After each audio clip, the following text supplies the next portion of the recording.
La batalla final de Huamachuco, el triunfo definitivo de Chile. Imperdonable habría sido omitir una fecha tan importante como lo es el 10 de julio.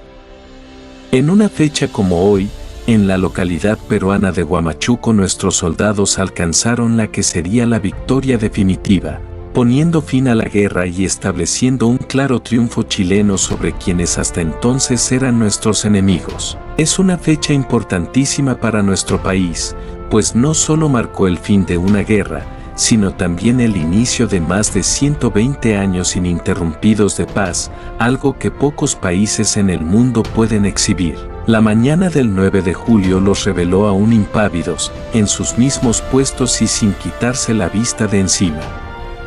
Cáceres, un tanto impaciente, ordenó cerca del mediodía que un grupo de sus hombres se dirigiera hacia un costado del monte y comenzaran a disparar y gritar ruidosamente, intentando hacer creer a los chilenos que la división de Arriagada se había devuelto y libraba combate con los peruanos. Sin embargo, Gorostiaga no lo creyó y sus hombres permanecieron inmutables en la altura del Sazón. Pasaron las horas, la noche volvió a caer y la batalla aún no empezaba. En horas nocturnas, Gorostiaga se reunió con sus hombres y comunicó la necesidad de tomar una decisión.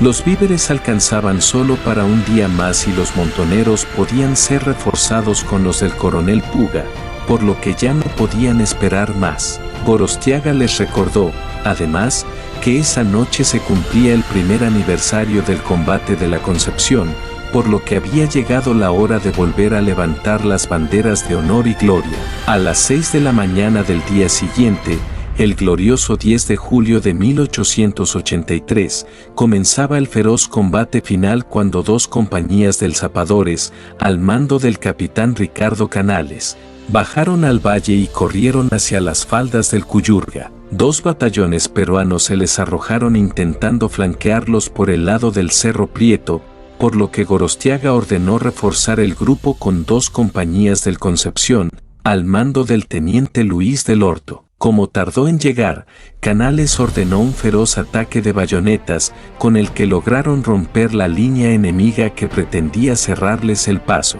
pero comenzaron a replegarse sin dejar de disparar mientras se reunían con los hombres del Concepción.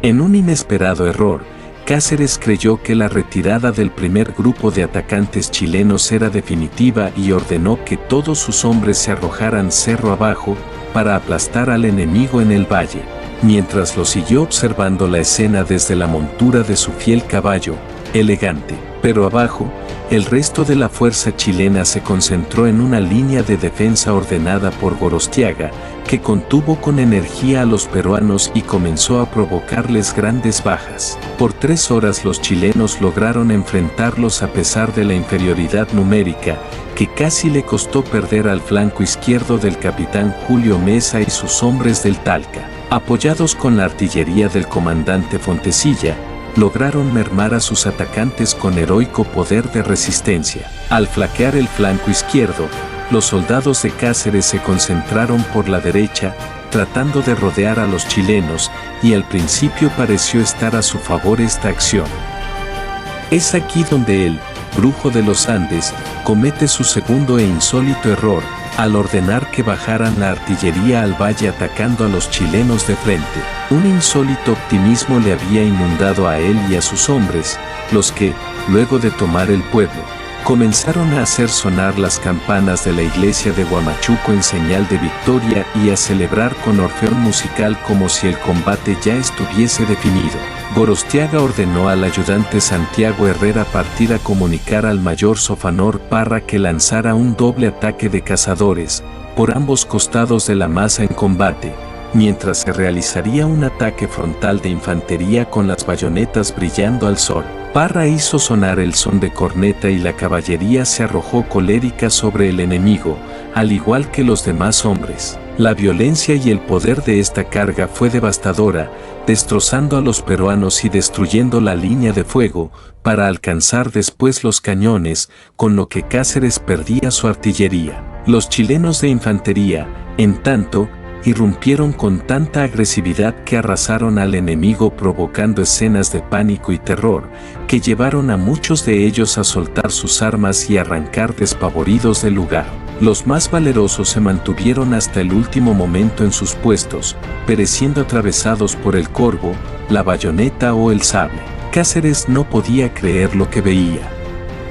Los sobrevivientes de sus hombres escapaban en completo caos y quedaba el valle alfombrado con los blancos uniformes ensangrentados de sus hombres. De pronto, advirtió que un pequeño grupo de caballería liderada por el teniente Abel Policarpo y la Vaca se acercaba peligrosamente hacia su posición, ante lo cual escapó en loca carrera. Los chilenos lo persiguieron por un largo tramo hasta que, de pronto, Cáceres llegó al borde de una quebrada dando su caballo un salto magnífico que ha pasado a formar parte de la antología narrativa histórica peruana. Y la leyenda humana, de esta manera, escapó. Los caballos de los chilenos, al llegar a la misma quebrada, cansados por el combate, frenaron de improviso, obligándolos a ver cómo desaparecía en la distancia aquel general de proporciones míticas. Terminaba así la epopeya del heroico guerrero peruano. Ya no había ninguna posibilidad real de resistencia y la campaña de la Sierra conseguía su principal objetivo, al aniquilar a las fuerzas militares del Perú y reducir las montoneras a meros clanes dispersos de alzamiento indígena. Video hecho por Pegaso 125.